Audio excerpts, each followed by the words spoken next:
जय हिंद दोस्तों। आकृतियों से क्वेश्चन आ जाता है और बड़ा दिमाग में कन्फ्यूजन कर देता है, कितनी संख्या है, कितनी लाइन। कभी कभी पूछ लेता है बताइए कितने त्रिभुज हैं, ऐसे दे देगा और इसमें से लाइन भी खींच देगा ऐसे अजीब अजीब से, और बोलेगा बताइए कितने त्रिभुज हैं। फिर ऐसे भी लाइन खींच देगा, ऐसे भी खींच देगा ऐसे, अब बोलेगा अब बताइए कितने त्रिभुज हैं, 200 हैं, 100 हैं, 50 हैं, 80 हैं, कितने हैं बताइए। इस टाइप के क्वेश्चन कभी कभी आते हैं। और कभी कभी ना ऐसे डिब्बा बना देगा ऐसे ऐसे, इसमें ढेर सारी लाइनें ऐसे खींच देगा ऐसे, और बोलेगा बताइए इसमें वर्ग कितने हैं, या बोलेगा बताइए इसमें आयत कितने हैं, या पूछेगा केवल आयत कितने हैं, कि केवल वर्ग कितने हैं। तो अजीब अजीब टाइप क्वेश्चन आते हैं। तो आइए एक सिंपल सा ट्रिक से समझते हैं, बहुत आसानी से समझ जाओगे। थोड़ा ध्यान से सुनिएगा इसको, बस सब ध्यान से कॉन्सेंट्रेट होकर देखिए, आराम से आप पेपर में 2-3 क्वेश्चन यहाँ से कर लोगे। देखिए कभी कभी ना ऐसे ऐसे चित्र दे देता है। देखो दिक्कत क्या है यहाँ पर, एक सिंपल चीज़ मैं बताता हूँ आपको। देखिए कभी कभी ऐसे चित्र दे देगा। अब आपको बहुत सिंपल लग रहा होगा कि आप इसमें कर लोगे। मैं सिंपल एक तरीका बताता हूँ। कभी कभी देखो जब क्वेश्चन कठिन बनाता है तो पूछ लेता है बताइए इसमें केवल वर्ग कितने हैं, या फिर पूछ लेगा बताइए इसमें केवल आयत कितने हैं। तब बड़ा कन्फ्यूजन होता है जब केवल शब्द लगा देता है। तो इसी को समझना है, ठीक है। एक चीज़ ध्यान समझिएगा, अगर आप पढ़े होगे जरा सा भी, तो एक बात आपको पता होगा कि, एक मिनट, आप अगर आप पढ़े होंगे तो आपको पता होगा कि जो आयत होता है, जो आयत होता है, ये आयत में क्या होता है, लंबाई और चौड़ाई होती है अलग अलग। मतलब कि चौड़ाई चौड़ाई के सामने वाली, आमने सामने वाली की भुजाएं आपस में आयत में बराबर होती हैं। लेकिन जो वर्ग होता है, वर्ग में सभी भुजाएं आपस में बराबर होती है। एक मतलब एक तरीके से ये देख सकते हैं कि जो आयत होता है उसमें वर्ग छुपा होता है। मतलब ये है कि जो आयत है, जो आयत है वो वर्ग नहीं बन सकता, लेकिन जो वर्ग है वास्तव में एक प्रकार का आयत है। दरअसल क्या है कि आयत में क्या होता है, लंबाई और चौड़ाई होती है। अगर लंबाई चौड़ाई बना बराबर कर दें तभी तो वर्ग होता है। इसका मतलब क्या है कि जो आयत है वो वर्ग नहीं हो सकता, लेकिन जो वर्ग है वो आयत होता है। ये कहने का मतलब है। सिंपल सा कॉन्सेप्ट है, अगर समझ गए तो आ जाएगा, ठीक है। कठिन हो रहा लग रहा होगा, ध्यान सुनिए। दरअसल क्या होता है कि जो आयत होता है उसमें लंबाई होती है और चौड़ाई होती है। ये दिख रहा है आपको, ये आयत है, इसमें लंबाई ये है और चौड़ाई ये है, ठीक है। अगर लेकिन इसमें हम ऐसे एक बीच में लाइन खींचते, देखो अभी ये देखो, ये वाला लगभग बराबर लग रहा है और ये वाला भी लगभग बराबर लग रहा है। तो इसका मतलब क्या है कि ये वर्ग है, दिख रहा है। वास्तव में क्या होता है कि अगर लंबाई अलग चौड़ाई अलग तो आयत हो गया, अगर लंबाई चौड़ाई बराबर बराबर हो गया तो वर्ग हो गया। इसका मतलब क्या है कि वर्ग भी एक प्रकार का आयत ही है। अभी क्लियर समझ में आया, ठीक है। अब चलिए मैं इसको समझाता हूँ, ध्यान समझिएगा। जैसे ये वाला चित्र दिया है, ध्यान से देखिए इसको। अब जैसे ये वाला चित्र दिया है, ये वाला चित्र, इसकी बात कर रहा हूँ। और पूछ लिया कि बताएं कि इसमें कुल कितने वर्ग हैं। ध्यान समझिएगा, कुल कितने वर्ग हैं। तो वर्ग का मतलब समझते हैं, ये सब अलग अलग एक वर्ग हैं, क्योंकि इनकी लंबाई चौड़ाई आपस में बराबर है। ये सब वर्ग हैं, दिख रहा है आपको ऐसे, ये सब वर्ग हैं, ठीक है। और दूसरी बात, अगर इसको इतना मिलाएं, देख रहे हो, ये भी एक वर्ग है। और इधर से इसको इतना मिलाएं तो ये भी एक वर्ग है। इसको इतना इधर से मिलाएं तो ये भी एक वर्ग है। इसको इतना मिलाएं तो ये भी वर्ग है, दिख रहा है। इसके अलावा देखें, अगर यहाँ से ऐसे मिलाएं तब भी ये भी वर्ग है। मतलब बहुत सारे वर्ग बन सकते हैं। तो वर्ग कितने हैं अगर ये काउंट करना हो तो सिंपल सा तरीका, जब भी कभी ऐसा चित्र दिया रहे और पूछे कि वर्ग कितने हैं, तो आप गिनती लिखो, एक, एक मिनट, तब आप गिनती लिखो यहाँ पर, 1 2 3 4, और ऐसे भी गिनती लिखो, 1 2 3 4, ठीक है। अब देखो कितने हैं, 4 इधर भी है, 4 इधर है। जितना लास्ट में हो वहीं से शुरू करते हैं, ठीक है। लास्ट का लास्ट लास्ट से गुणा करते जाएंगे, तब तक करते जाएंगे जब तक एक ना पहुंचे। जैसे इधर 4 उधर 4, तो लिखेंगे 4 × 4, फिर 3 और 3, 4, 3 × 3, फिर 2 और 2, 2 × 2, फिर एक एक रहेगा तो 1 × 1 लिख सकते हैं। तो गुणा करो, 4 × 4 = 16, 3 × 3 = 9, 2 × 2 = 4, और एक एक के एक, तो 16 9 25, 4 29 1 30। तो इसमें कितने आएंगे, इसमें वर्ग कितने आएंगे, तो मतलब इस पूरी आकृति में 30 वर्ग बनेंगे। बात समझ में आया, इस बात को ध्यान समझिएगा, इस पूरी आकृति में 30 वर्ग बनेंगे। अब आपको लग रहा है कि जैसे यहाँ से इधर भी 4 है और इधर भी 4 है तो हमने वैसे कर लिया। अगर कम ज़्यादा हो तो उसको भी देख लेते हैं। मैं आपको एक चित्र दूसरा दिखाता हूँ। यहाँ पर देखिए, यहाँ पर तो आकृति अलग है ना। अब यहाँ से काउंट कैसे करेंगे, देखिए ध्यान से, 1 2 3 4 5 हैं इधर, और इधर 1 2 3। तो हम क्या करेंगे, अधिक से कम की तरफ गुणा करते हुए चले जाएंगे, ठीक है, ध्यान समझिएगा। और जहाँ पर 1 आएगा वहीं पर रुक जाएंगे। देखिए यहाँ पर लास्ट में सबसे अधिक कितना है, 5 है, तो हम लिखेंगे 5। इधर किधर कितना है, 3 है, 5 × 3 हो गया, ठीक है। फिर उसके बाद 4, उसके बाद 2 है, 4 × 2 लिखेंगे, ठीक है। उसके बाद बचा 3 और 3 गुणे 1, जहाँ भी 1 आएगा वहीं पर रुक जाएंगे, मतलब 3 गुणे 1, ठीक है। जोड़िए कितना होगा, 5 3 15 और 4 दूना 8 और 3 1 3, कितना हो जाएगा 15 8 23 23 3 26 ना। तो इसमें कुल कितने वर्ग बनेंगे, 26 वर्ग बनेंगे। क्या क्लियर समझ में आ रहा है आपको? ये तो हुआ आपने वर्ग काउंट करना सीख लिया, लेकिन अगर इसी में आयत पूछता तो चलिए आयत का बताते हैं आपको।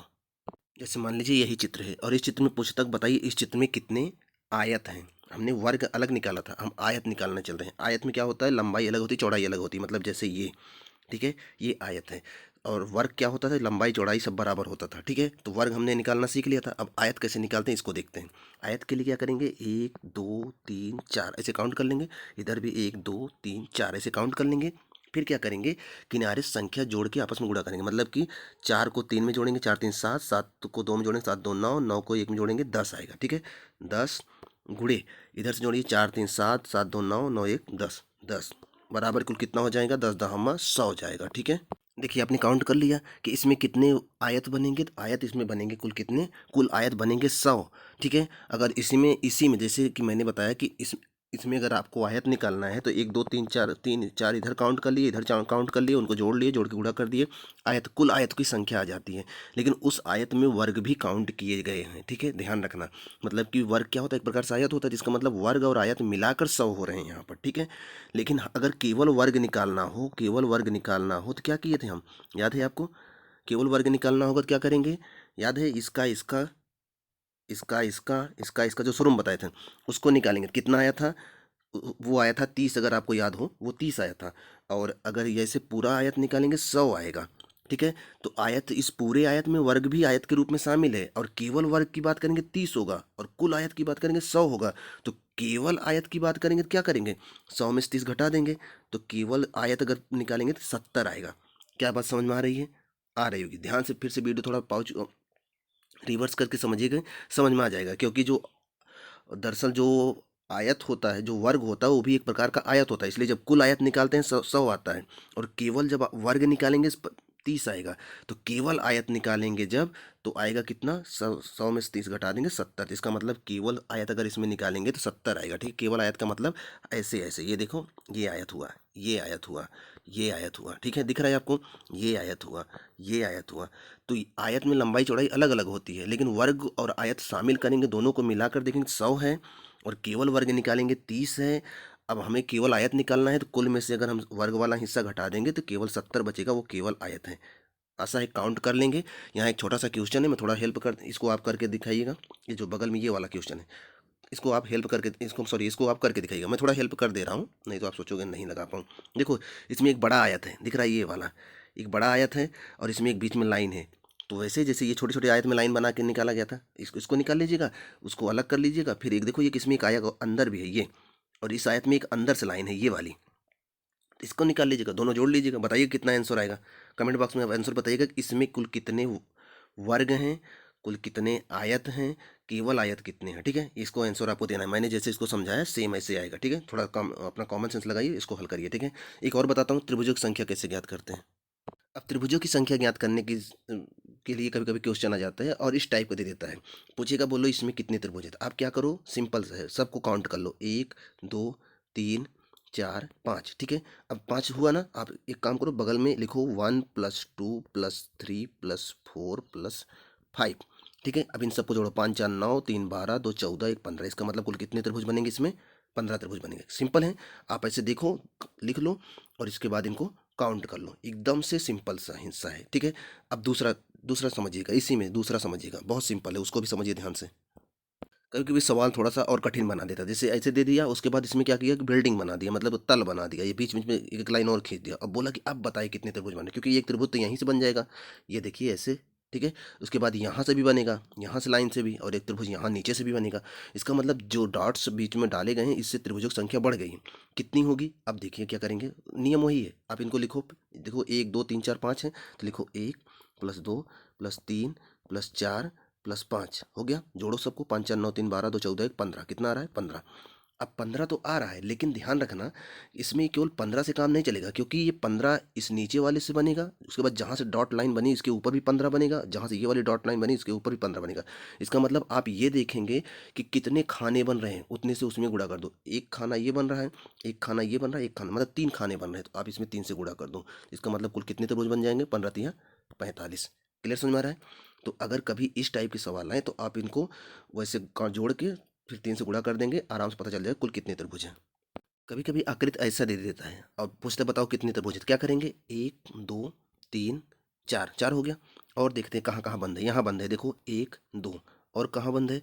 और देखेंगे ध्यान से, जहाँ जहाँ बंद है उसी को काउंट करेंगे, ठीक है? ध्यान से यहाँ भी देखें 1 2 बन रहा है, यहाँ पर देखें 1 2, ठीक है? और यहाँ पर भी 1 2। तो क्या करेंगे? सब कुछ जैसे वही से शुरू वाले में वो बताया था, जो से काउंट करते हैं, मतलब कि जो शुरू में बताया था ना कि तल बन जाता है, तो यहाँ से देखो पहला तल था। फिर अगर इतना ही त्रिभुज लेते, ये वाला इतना ही त्रिभुज लेते, तो इसमें देखो एक तल ये था इतना, दूसरा तल ये था, तीसरा तल ये था, तो इस हिसाब से 3 तल का यहाँ निकलता। और केवल इतना ही इसका लेते, इधर का हिस्सा लेते, तो इसमें एक तल ये था, दूसरा तल ये था, तीसरा तल यहाँ था, इस हिसाब से बनता। तो बस वैसे ही सभी को आप काउंट कर लेंगे तब भी आंसर आ जाएगा, ठीक है? इधर काउंट करके जोड़ेंगे, आंसर आ जाएगा। चलिए इसके लिए ज़्यादा परेशान मत होइए, इतना कठिन एग्जाम में आता नहीं। हाँ, जो आता है वो मैं बता रहा हूँ। कभी कभी क्या करता है, ऐसे दे देता है, ध्यान से देखिए। ऐसे एक वर्ग बना देगा, ऐसे मतलब एक आयत या वर्ग बना देगा और उसमें ऐसे लाइन खींच देगा, ऐसे और ऐसे, और पूछेगा बताओ कि इसमें कितनी त्रिभुज बन सकते हैं, ठीक है? तो आप काउंट करिए कितने इसमें भाग हैं, 1 2 3 4, 4 भाग हैं। तो जो सबसे बड़ी संख्या है उसी में 2 का गुणा कर दीजिए, उतने त्रिभुज बनेंगे। तो सबसे बड़ी संख्या इसमें 4 आ रहा है, तो आप लिखोगे 4 गुणे 2, मतलब इसके अंदर कितने त्रिभुज बन सकते हैं? कुल इसमें 8 त्रिभुज बन सकते हैं। ओके, याद रहेगा? अच्छा, इसी पे एक दूसरा बना रहा हूँ मैं, ध्यान से देखिए। अब देखिए कभी कभी ना ऐसा चित्र दे देगा और पूछेगा बोलो कितनी त्रिभुज हैं, तो आप काउंट करो, 1 2 3 4 5 6 7 8, 8 आ गया। इसका मतलब इसमें सबसे बड़ी संख्या क्या है? 8 है। तो आप 8 को बाहर निकालो, 8 गुणे 2 लिखो, मतलब कितने होंगे इसमें त्रिभुज? 16 त्रिभुज बन जाएंगे। आंसर हो गया, ठीक है?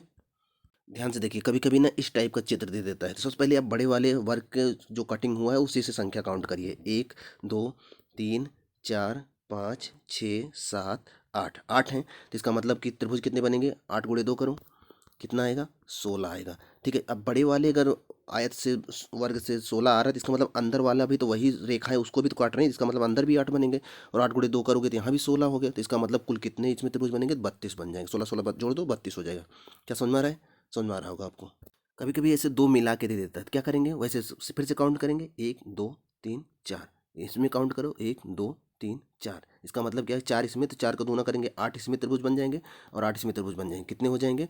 16 त्रिभुज बन जाएंगे। इसके साथ साथ जहाँ ज्वाइंट हो रहा है वहाँ से भी जितने ज्वाइंट होते हैं उतने त्रिभुज और बनते हैं। देखो इसमें 2 ज्वाइंट है, देखो इसको अगर इस दोनों वर्गों को आपस में जोड़ेंगे तो यहाँ ज्वाइंट लगाएंगे, ठीक है? इसका मतलब 2 त्रिभुज बनेंगे। एक देखिए ये बन रहा है, ये दिख रहा है आपको? एक त्रिभुज ये बन रहा है और एक त्रिभुज इधर से बन रहा है, ऊपर से देखिए ये। इसका मतलब 2 त्रिभुज इसमें और बनेंगे दोनों को जोड़ने से। इसका मतलब 16 2 18 बनेंगे। ओके, क्लियर समझ में आ रहा है? थोड़ा सा उसको और बढ़ा दिए अगर फिगर, तो अगर बीच बीच में लाइन कर दिया तो कैसे करेंगे? थोड़ा सा लाइन बढ़ाया तो क्या करेंगे? देखिए क्या करेंगे, नियम वही है। फिर से काउंट करेंगे, 1 2 3 4, सॉरी सॉरी सॉरी, हाँ 5 6, 6 इसमें हो रहा है। इसमें देखो 1 2 3 4 5 6, इसका मतलब 6 इसमें, 6 का गुणा 2 करेंगे तो 6 दूना 12 इसमें बनेगा, 6 दूना 12 इसमें बनेगा। ओके, तो 12 12 कितने हो जाएंगे? 24 तो हो ही जाएगा ऐसे ही। प्लस मैंने क्या बताया कि जब ज्वाइंट होते हैं, जहाँ ज्वाइंट होता है वहाँ से 2 त्रिभुज और बनता है। देखो यहाँ ज्वाइंट हो रहा है, तो एक त्रिभुज देखो ऐसे बनेगा, ये दिख रहा है? ऐसे एक त्रिभुज बन रहा है ना, एक त्रिभुज इधर से बनेगा, और ऐसे जस्ट नीचे से एक त्रिभुज बनेगा, यहाँ से शुरू होगा, यहाँ शुरू होगा, ऐसे जाएगा, दिख रहा है? ऐसे, और ऐसे नीचे आएगा, फिर ये मिल रहा है, ठीक है? तो एक त्रिभुज ये बन रहा है। तो इस तरह से 2 और बन जाएंगे, तो 24 2, कुल 26 त्रिभुज बनेंगे। ओके, कभी कभी क्या करता है, एक त्रिभुज के अंदर एक छोटा सा त्रिभुज और बना देगा और पूछेगा बताओ अब कितने त्रिभुज हैं? देखो 1 2 3 4, ठीक है? तो इसका मतलब 4 त्रिभुज तो ऐसे ही बन रहे हैं, और एक बड़ा वाला त्रिभुज ये वाला, तो एक और जोड़ दीजिए। तो इस तरह से 5 त्रिभुज इसमें बनते हैं। ओके, सिंपल है, लेकिन इसमें कठिन बनाता है, उसको देखिए। इस टाइप का बनाता है, मतलब त्रिभुज के अंदर के त्रिभुज के अंदर त्रिभुज, ठीक है? तो ये सिंपल सी बात है, 4 त्रिभुज तो बनाएगा ही, ये अंदर वाला जो है ये 4 त्रिभुज तो बनाएगा ही, तो 4 इससे आए, ठीक है? उसके बाद ये उसके अंदर वाला, उससे जो बाहर है लेकिन किसी के अंदर, ये भी 4 ये भी बनाएगा, 4 इससे आए, ठीक है? और उसके बाद ये बड़ा वाला त्रिभुज ये, तो एक ये आएगा, 4 4 8 1, इसमें कितने त्रिभुज बन जाएंगे? 9 त्रिभुज बन जाएंगे। क्लियर समझ में आ रहा है? अब अगर इसी में और त्रिभुज बनता, जैसे एक मैं और बना रहा हूँ, देखिए ये है, फिर इसके अंदर मैंने एक बनाया ये, फिर इसके अंदर मैंने बनाया ये, फिर इसके अंदर भी मैंने बनाया ये, तो क्या होगा 4 4 8 4 12 और एक बड़ा वाला 13। इस तरह से 13 त्रिभुज बन जाएंगे। ओके, ये मैंने एक आकृति बनाई है, बताएं कितने त्रिभुज बनेगा। थोड़ा सा रोक के वीडियो खुद से सोचिए, उसके बाद मैं हल कर रहा हूँ। ठीक है, चलो मैं हल कर रहा हूँ, आप वीडियो रोक कर हल कर लीजिएगा। देखिए 4 त्रिभुज तो बनेंगे, सिंपल सी बात है ना। और एक बड़ा वाला 5 हो गया, प्लस देखो यहाँ पर इसमें 2 त्रिभुज हैं, इसमें भी 2 त्रिभुज हैं, इसमें भी 2, देखो एक ये 2 त्रिभुज, इसमें एक है, इसमें 2 त्रिभुज, इसमें तो 6 त्रिभुज और हैं।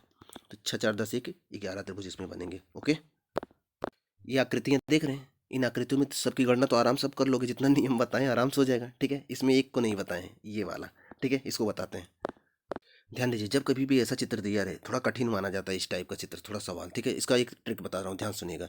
ऐसा दिया रहे तो आप काउंट कर लीजिए कि किनारे से कितने घर बन रहे हैं। ठीक है, जैसे 1 2 3 4, 4 घर बन रहे हैं ना, देख लीजिए 4 घर बन रहे हैं, इधर से गिनोगे तब भी 1 2 3 4, तो जितने घर बन रहे हों, तो त्रिभुज वाले घर बन रहे हों, तो जितना बन रहा होगा उसका स्क्वायर करिएगा, प्लस उसमें उसका दूना कर दीजिएगा, फिर उसमें से 5 घटा दीजिएगा। ठीक है, आंसर आ जाएगा। ओके, जैसे इसका स्क्वायर करेंगे कितना आएगा, 16 आएगा, 16 का दूना 16 गुणे 2 करो 32 आएगा। ठीक है, और 32 में से कितना घटाएंगे आप, 5 घटाएंगे। ठीक है, कितना आएगा 27। तो इसमें कितने त्रिभुज बने होंगे, इसमें कुल कितने त्रिभुज हैं, 27 त्रिभुज हैं। क्लियर रहेगा। ठीक है, जितने घर बन रहे हों उसका स्क्वायर करो, स्क्वायर करके दूना करो, दूना करके हमेशा 5 घटेगा, हमेशा 5 घटा दीजिएगा, फिर जो आएगा उतना ही उसमें त्रिभुज होंगे। ठीक है, जैसे मैं एक चित्र बना रहा हूँ, ध्यान से देखिए आप। ठीक है, आप इस टाइप के क्वेश्चन ढूंढ के वो ट्रिक लगाएंगे, आंसर मिल जाएगा। ठीक है, उम्मीद है कि आप बहुत सारे कुछ सीखे होंगे। नेक्स्ट वीडियो में कुछ और बताएंगे, तब तक आप इतने से अपना काम चलाएं और कोशिश करें कि आपका जब भी टेस्ट में आपको नंबर मिले, मतलब जो भी नंबर मिले बेस्ट नंबर मिले, पूरा फोकस करके पढ़िए ताकि आपका सिलेक्शन हो जाए। ठीक है, मिलते हैं नेक्स्ट वीडियो में, तब तक खुश रहें, पढ़ते रहें, मस्त रहें।